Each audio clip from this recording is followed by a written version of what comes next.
Hello students. आज का हमारा टॉपिक जर्नल एंट्रीज़ है, जिसमें हम कुछ एंट्रीज़ आगे बढ़ाएंगे। आज की हमारी फर्स्ट एंट्री है इंटरेस्ट ऑन कैपिटल।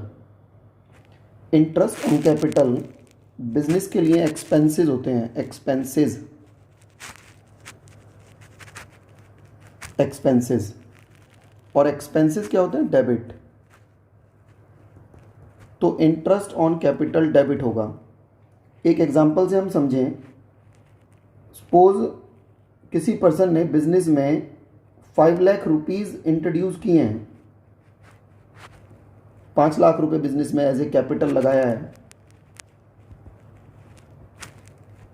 तो उस 5 लाख रुपए पे बिजनेस का प्रोविज़न है कि बिजनेस 10% इंटरेस्ट लगाता है कैपिटल पे।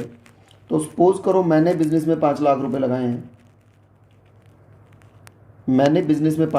लगाए हैं, तो 5 लाख का 10% मेरे को इंटरेस्ट बिजनेस देगा, क्योंकि पैसे मैंने लगाए तो मुझे इंटरेस्ट मिलेगा। देगा कौन? बिजनेस देगा। तो बिजनेस के लिए वो क्या हो गया? एक्सपेंस, बिजनेस का खर्चा हो गया।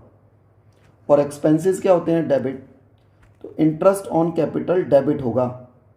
अब इसके लिए हमने जो एग्जांपल लिया है उसको देखें ज़रा। Provide 10% per annum interest on capital ₹1,00,000। 1 lakh रुपए की कैपिटल पर 10% इंटरेस्ट लगाना है। 1 लाख रुपए की कैपिटल पर 10% इंटरेस्ट प्रोवाइड करना है। ये ध्यान दो, प्रोवाइड करना है। और मैंने अभी बताया इंटरेस्ट ऑन कैपिटल एक्सपेंस होता है, तो डेबिट होगा। तो एंट्री क्या बनेगी? Interest on capital account debit. Interest on capital account debit to capital account. अब यहाँ मेन बात आती है कि हमने कैपिटल को क्रेडिट क्यों किया। देखो, क्योंकि हम इंटरेस्ट ऑन कैपिटल पे नहीं कर रहे। पे कर रहे होते तो कैश आ जाता। हम प्रोवाइड कर रहे हैं। एक बात इसको हम दूसरे एग्जांपल से भी समझ सकते हैं कि सपोज करो हमने बैंक में 1 लाख रुपए जमा किए, बैंक में 1 लाख रुपए डिपॉजिट कराए। तो क्या बैंक वाले इंटरेस्ट देने हमारे घर आते हैं? नहीं। फिर क्या करते हैं? वो इंटरेस्ट सीधा बैंक में जमा करा देते हैं। मतलब अगर हमने बैंक में 1 लाख रुपए जमा करा रखे हैं और 1 लाख रुपए में हमें इंटरेस्ट मिल रहा है, तो वो इंटरेस्ट भी हमारा बैंक में डिपॉजिट हो जाएगा। तो सपोज करो हमें 1 लाख पे 10,000 का इंटरेस्ट मिला। तो पहले हमारे बैंक में 1 लाख रुपए जमा थे। इंटरेस्ट मिलने के बाद अब बैंक में 1,10,000 रुपये, 1,10,000 रुपीज़ हो गए। तो उन्होंने वो पैसा बैंक में ही जमा कर दिया। सेम बिल्कुल हमें हमारी जो कैपिटल थी वो 1 लाख रुपए थी, और 1 लाख रुपए पे 10% अगर हमें इंटरेस्ट मिला है, 1 लाख का 10% हो गया 10,000। तो वो 10,000 इंटरेस्ट भी हमने कैपिटल में ही प्लस कर दिया, बिजनेस में ही प्लस कर दिया अपनी कैपिटल में। तो बजाय कैश को क्रेडिट करने के हमने क्रेडिट किसको किया है? कैपिटल को। इंटरेस्ट ऑन कैपिटल एक्सपेंस है, डेबिट होगा। Interest on capital account debit to capital account, being, narration लिख देंगे, being provide 10% per annum interest on capital. Interest on capital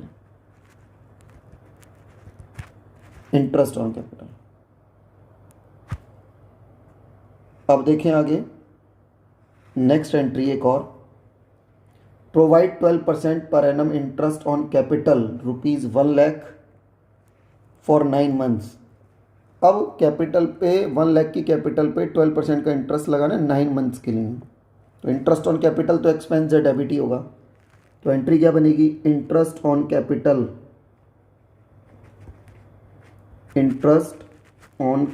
account debit, capital account debit, interest on capital account debit, interest on capital account debit to capital account. Interest on capital expense है, debit होगा, और capital account credit हो जाएगा। अब देखो 1 लाख का 12% बनता है। कैलकुलेशन कर लें इसकी एक बार, यहाँ लिख लो। 1 लाख का 12% तो 12/100, और 9 मंथ्स का 9/12 है ना। मंथ्स को ईयर में कन्वर्ट करने के लिए 12 से डिवाइड कर देंगे। अब 12 से 12 कैंसिल हो गया, 20 से 20 कैंसिल हो गए, तो 9000 का इंटरेस्ट बन गया। तो इंटरेस्ट ऑन कैपिटल बना 9000 9 मंथ्स के लिए। नरेशन लिख देंगे, being provide 12% per annum interest on capital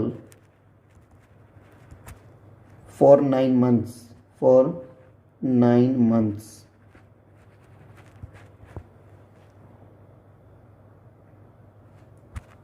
okay, next हम देखते हैं अब इंटरेस्ट ऑन ड्राइंग्स।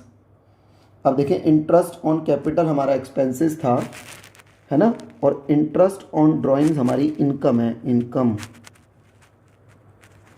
बिजनेस की इनकम है। इंटरेस्ट ऑन ड्राइंग बिजनेस के लिए इनकम है, और इनकम हमेशा क्या होगी, क्रेडिट। इनकम क्या होगी, क्रेडिट। अब जैसे देखो, सपोज करो हमने बिजनेस से 20,000 रुपीज़ विड्रॉ कर लिए, 20,000 रुपये हमने विड्रॉ किए, पैसा निकाल लिया हमने पर्सनल यूज़ के लिए, और उस पर 10% इंटरेस्ट भी लगता है। तो 20,000 का 10% कितना हो गया, 2,000। अब हमने अगर बिज़नेस से पैसे निकाले हैं और इंटरेस्ट का प्रोविज़न है, इंटरेस्ट देना है, तो हम बिज़नेस को जो हमने पैसा विड्रॉ किया है उस पर 2,000 इंटरेस्ट पे करेंगे, हम पे करेंगे। तो बिज़नेस को तो इंटरेस्ट मिल रहा है ना, बिज़नेस को मिल रहा है, तो बिज़नेस की इनकम हो गई, और इनकम क्या होती है, क्रेडिट, इनकम क्रेडिट। तो अब इसके लिए चल रहा है एंटी, हम देखें जरा, provide 10% interest on drawings ₹20,000, provide 10% interest on drawings ₹20,000, है ना। तो अब देखो क्या एंट्री बनेगी, drawings, drawings account debit, account debit to interest on drawings,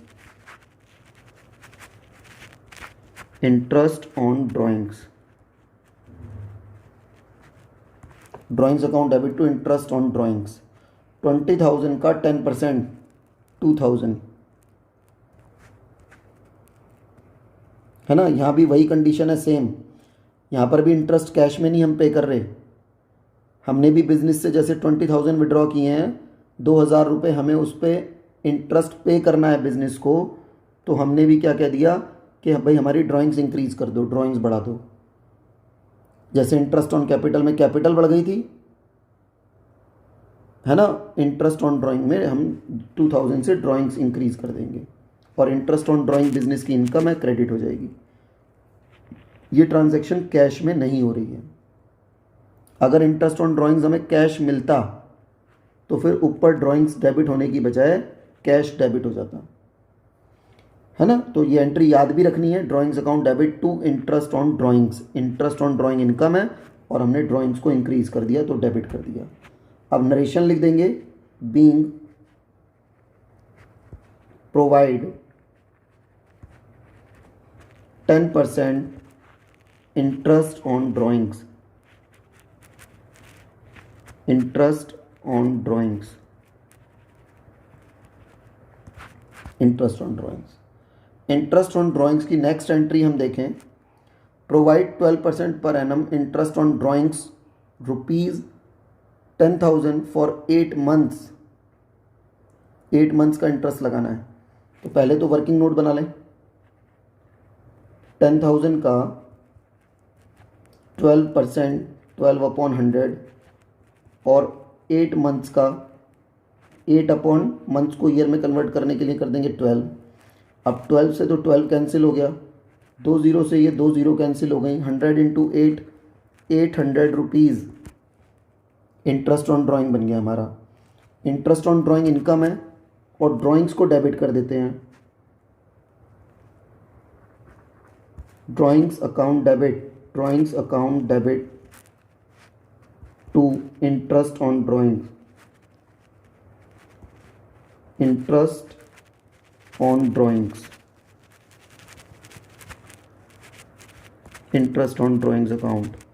और नरेशन लिख देंगे, being provide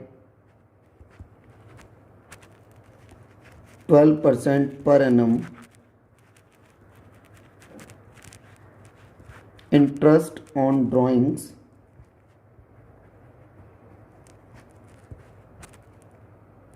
for 8 months। 8 months का इंटरेस्ट ऑन ड्राइंग कैलकुलेट किया है हमने। इंटरेस्ट ऑन ड्राइंग इनकम है, क्रेडिट होगी और ड्राइंग्स डेबिट हो जाएगी।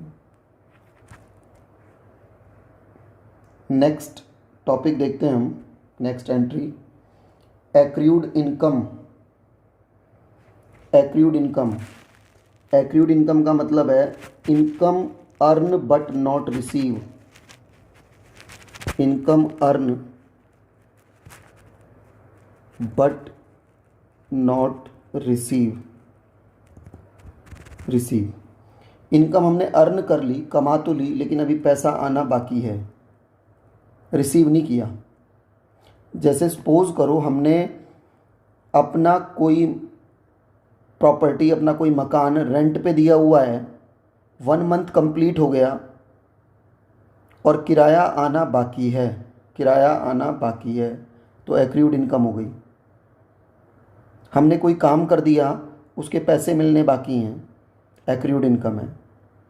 तो एक्रूड पैसा आना बाकी है, एक्रूड इनकम हमारी असेट्स होगी। पैसा आना है ना, देना होता तो लाइबिलिटी होती, पैसा आना है तो असेट्स है, असेट्स है। एक्रूड इनकम असेट्स होती है और असेट्स का बैलेंस डेबिट होता है, डेबिट। तो एक्रूड इनकम क्या होंगी, डेबिट होंगी। एक्रूड इनकम जितनी भी होंगी सब डेबिट होंगी। तो अब देखें ज़रा, एक्रूड रेंट, एक्रूड रेंट ₹13,000, 13,000 रुपये आने बाकी हैं। रेंट के आने बाकी हैं, रेंट हमारी इनकम है और पैसा आना बाकी है, तो accrued rent, accrued rent account debit, accrued rent debit होगा टू रेंट इनकम है, rent account. Accrued rent account debit to rent account ₹13,000। Narration लिख देंगे, being accrued rent, accrued rent, किराया आना बाकी है। देखो रेंट तो इनकम है, उसको तो क्रेडिट करेंगे, और किराया आना बाकी है, एक्रूड रेंट को डेबिट करेंगे। एक्रूड रेंट हमेशा डेबिट होगा, अभी हमने ऊपर बात की थी। Accrued rent income earn but not receive, अभी हमने रिसीव नहीं की है, तो वो हमारी असेट्स हो गई और असेट्स डेबिट होती हैं। एक्रूड रेंट डेबिट होगा, accrued rent to rent. Next देखें, commission due but not receive. Commission due, due हो गया लेकिन अभी हमने रिसीव नहीं किया, तो एक्रूड हो गया ना। एक्रूड कमीशन टू कमीशन, क्या एंट्री बन जाएगी, accrued commission, accrued commission account debit, account debit आना बाकी है ना, to commission account. Commission income है हमारी, क्रेडिट हो जाएगी। इनकम तो हो ही गई ना, पैसा अभी मिलना बाकी है, तो इनकम को तो क्रेडिट करें, पैसा आना बाकी है, एक्रूड कमीशन को डेबिट कर देंगे। Commission account ₹8,000 being accrued commission, being accrued commission.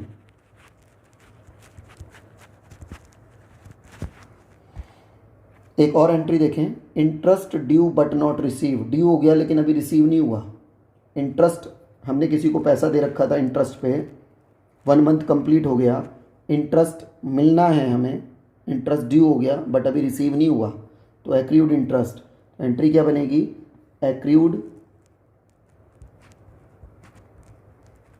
Accrued interest, interest account debit to interest account, interest account, accrued interest account debit to interest account ₹4,000। 4000। Narration लिख देंगे being accrued interest, accrued interest, accrued interest. अब देखें जरा next topic देखें, next entry unearned income, unearned income, unearned income, ऐसी income जो अभी हमने कमाई नहीं है लेकिन हमें रिसीव हो गई। Income received but not earn, income received, received but not earn, ऐसी इनकम जो भी कमाई तो नहीं है लेकिन हमें पहले से ही रिसीव हो गई, एडवांस में मिल गई। और इनकम अगर एडवांस में मिल जाए तो हमारी लाइबिलिटी हो जाती है, लाइबिलिटी,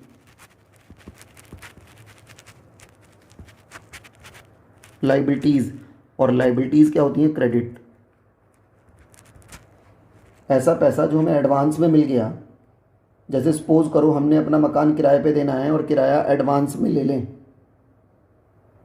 किराया एडवांस में ले लें, तो ऐसी इनकम अनअर्न इनकम होगी। जो इनकम एडवांस में मिल जाए, income received in advance, income received in advance, यहाँ लिख सकते हैं इसको,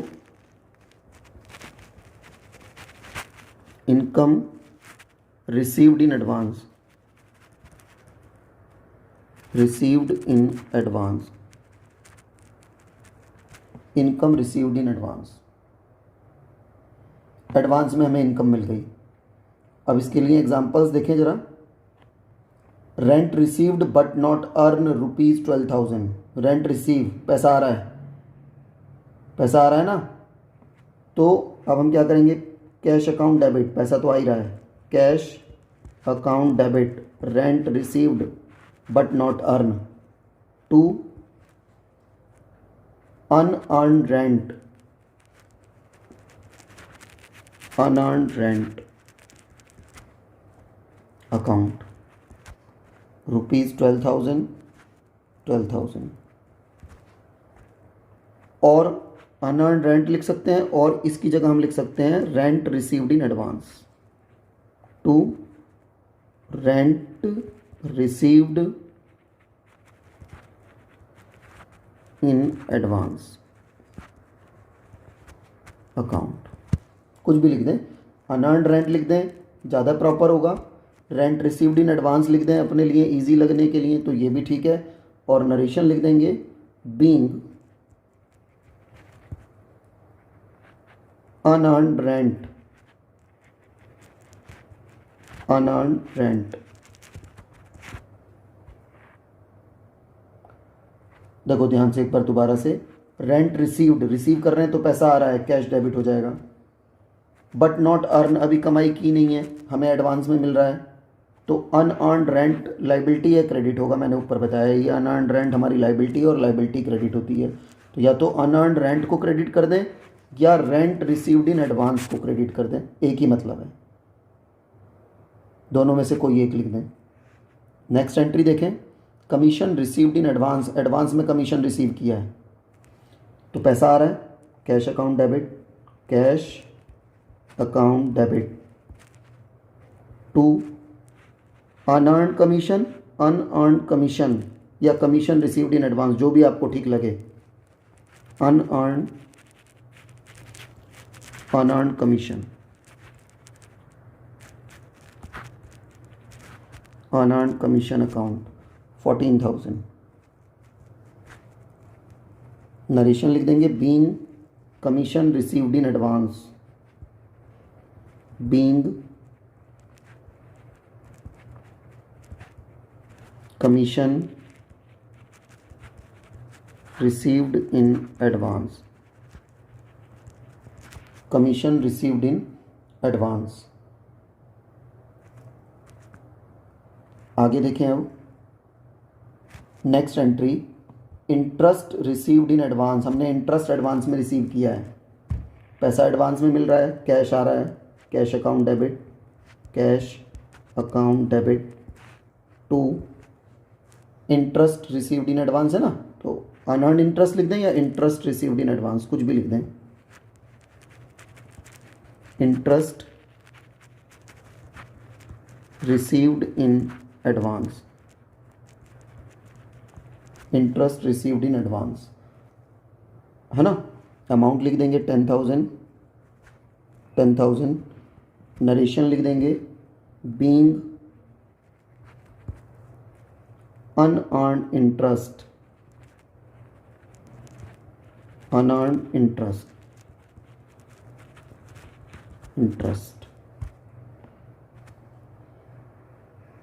अब देखते हैं कुछ स्पेशल एंट्रीज, इंपॉर्टेंट एंट्रीज जो नोट्स की तरह हमारे काम आएंगी। अब देखो ये एंट्री है first, purchase a machinery ₹20,000 and paid 5,000 as wages on its installation. इसको इंस्टॉल करने के लिए हमने 5,000 वेजेस पे किए। तो एक बात आप लोगों को ध्यान रखनी है, असेट्स को परचेज करने से लेके वर्किंग में लाने तक के सारे एक्सपेंसेस उसकी कॉस्ट में ऐड हो जाते हैं। मैं अपनी लाइन दोबारा रिपीट कर रहा हूं, ध्यान देना इस लाइन पे। असेट्स को परचेज करने से लेकर के वर्किंग में लाने तक सारे खर्चे उसकी कॉस्ट में ऐड होते हैं। तो अब देखो हमने मशीनरी परचेज की है और उस मशीन को इंस्टॉल करने के लिए हमने 5,000 उसके ऊपर वेजेस पे की है। वेजेस, मशीनरी 20,000 की है और वेजेस 5,000 की है ना। बट हम इसको वेजेस को भी मशीन की कॉस्ट में ऐड कर देंगे और हमारे से जो एंट्री बनेगी वो बनेगी machinery account debit to cash account. Wages को अलग से शो नहीं करेंगे। 20,000 मैं यहाँ कैलकुलेशन कर देता हूँ, 20,000 की मशीनरी और 5,000 उसका इंस्टॉलेशन चार्ज जो हमने अलग से पे किया है, तो टोटल मशीन 25,000 की हो जाएगी। तो हमें पूरी मशीनरी 25,000 की शो करनी है, 25,000 की, 25,000 and 25,000 being machinery purchased, machinery purchased. ये बात ध्यान देनी है, मैं दोबारा अपनी लाइन रिपीट कर रहा हूँ।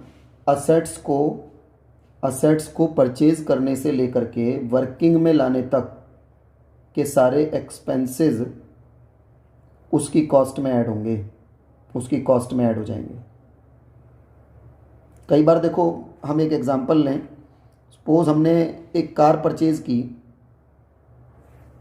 मैं यहाँ एक एग्जांपल लिख रहा हूँ। हमने एक कार परचेज की, कार का शोरूम प्राइस 5 लाख रुपीज़ का है, शोरूम प्राइस 5 लाख का है। उसका हमने इंश्योरेंस 20,000 पे किया, उसका रोड टैक्स हमने 10,000 का पे किया, उसकी एसेसरीज चार्जेस हमने 5,000 की पे की। तो ये सारा 5,35,000 का हो गया। हम जब कार अपने घर लेके आए तो हमें वो कार 535 की पड़ी, 535 की पड़ी पूरी कार वो। अब सपोज करो जैसे ही हम कार लाए और हमारा फ्रेंड हमसे पूछे भाई कार कितने की पड़ी, कितने की है, तो क्या हम उसको 5 लाख की बताएंगे? नहीं, 535 की बताएंगे, 535 की। तो कार को परचेज करने से लेकर के वर्किंग में लाने तक के सारे खर्चे उसकी कॉस्ट में ऐड हो जाते हैं, सब ऐड हो जाएंगे। ऐसे ही हमने मशीनरी परचेज की और उस पर इंस्टॉलेशन चार्ज पे किया है 5,000 का, तो पूरी मशीन 25,000 की हो जाएगी। एक एंट्री और देखें हम जरा, purchase an old machinery ₹1 lakh and spend ₹5,000 on its carriage, 20,000 on its immediate repair, उस पर रिपेयर कराइए। Entire payment is made by cheque, सारी पेमेंट हमने चेक से की है। अब देखो, पुरानी मशीन खरीदी, अब खरीदते टाइम हमने उस पर 5,000 कैरिएज पे किया है और 20,000 हमने उस पर रिपेयर के दिए हैं। पुरानी मशीन है ना, तो रिपेयर कराइए उसको वर्किंग में लाने के लिए। तो परचेज करने से लेके वर्किंग में लाने तक के सारे खर्चे उसकी कॉस्ट में ऐड होंगे। कॉस्ट में ऐड होंगे तो 1 लाख प्लस 20,000 प्लस 5,000, 125 की हो गई ये मशीन। तो एंट्री, और चेक से पेमेंट की है, तो एंट्री क्या बनेगी? Machinery account debit machinery account debit to bank, क्योंकि चेक से पेमेंट की है ना, पैसा बैंक से जाएगा बैंक अकाउंट, और अमाउंट हो जाएगा 1,25,000। परचेज करने से लेके वर्किंग में लाने तक के सारे खर्चे उसकी कॉस्ट में ऐड हो जाते हैं। Being machinery purchased, being machinery purchased, being machinery purchased. और देखो एक एंट्री और, bricks for ₹1,50,000, timber 1 lakh, purchase for the construction of building, payment was made by cheque. अब बिल्डिंग को बनाने में हमने 1.5 लाख रुपए की ईंट, 150 की ईंट परचेज की है और 1 लाख रुपए की टिम्बर परचेज की है, लकड़ी परचेज की है। तो इसको वर्किंग में लाने तक, मतलब ब्रिक्स और टिम्बर दोनों को मिला करके बनाया तो हमने बिल्डिंग है ना, बिल्डिंग कंस्ट्रक्ट की है और पेमेंट चेक से की है। तो एंट्री क्या बनेगी, building account debit, building account debit to bank account, bank account. अब देखो एक मिनट ध्यान से समझो, मान लो हम कोई बिल्डिंग बना रहे हैं, बिल्डिंग बनाने में हमने एक एग्जांपल ले रहे हैं, हम तो एक एग्जांपल हम ले रहे हैं, हमने 50,000 की ब्रिक्स लगाई हैं, 10,000 का सीमेंट लगाया है ना, स्टोन डस्ट लगाई है 20,000 की सारी मिला के, और टिम्बर लगाई है 20,000 की, आयरन लगाया है 10,000 का, है ना, ये सारा हमने इस पे खर्चा किया है। तो अब ये टोटल कितने का हो गया, देखें ज़रा, 2 2 4 5 6, 1,10,000 का हो गया। अब कोई हमसे जब हम इसका इनोग्रेशन कर रहे हों, बिल्डिंग का इनोग्रेशन कर रहे हों, तो हमारा फ्रेंड पूछे भाई बिल्डिंग कितने की बन के तैयार हुई, तो हम उसको अलग अलग थोड़ी बताएंगे कि भाई इतने की हमने ब्रिक्स लगा दी, इतने का सीमेंट लगा दिया, इतने का स्टोन डस्ट लगा दिया, टिम्बर लगा दिया, है ना, आयरन लगा दिया ना, कुछ नहीं। ओवरऑल मिला के 110 की बिल्डिंग तैयार हो गई हमारी। तो परचेज करने से लेकर के वर्किंग में लाने तक के सारे खर्चे उसकी कॉस्ट में ऐड हो जाते हैं। तो यहाँ पर देखो अब 150 की ब्रिक्स हैं और 1 लाख का टिम्बर है, तो टोटल 250 हो गया, और चेक से पेमेंट की है तो बाय बैंक हो जाएगा, पैसा बैंक से जा रहा है, बैंक क्रेडिट हो जाएगा, है ना, और बिल्डिंग असेट से डेबिट हो जाएगी। नरेशन लिख देंगे, being building construction, building construct, building construction,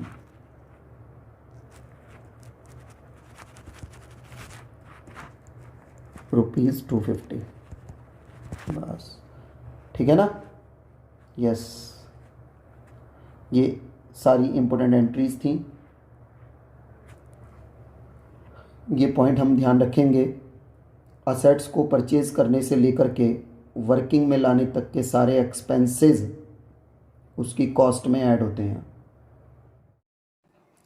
आपको ये लेक्चर समझ आया तो इस वीडियो को लाइक करना, चैनल को सब्सक्राइब करके बेल आइकन जरूर प्रेस करना। इन लेक्चर्स को अपने फ्रेंड्स के साथ भी शेयर करो और कमेंट सेक्शन में अपने व्यूज़ जरूर देना। Thank you, have a nice day.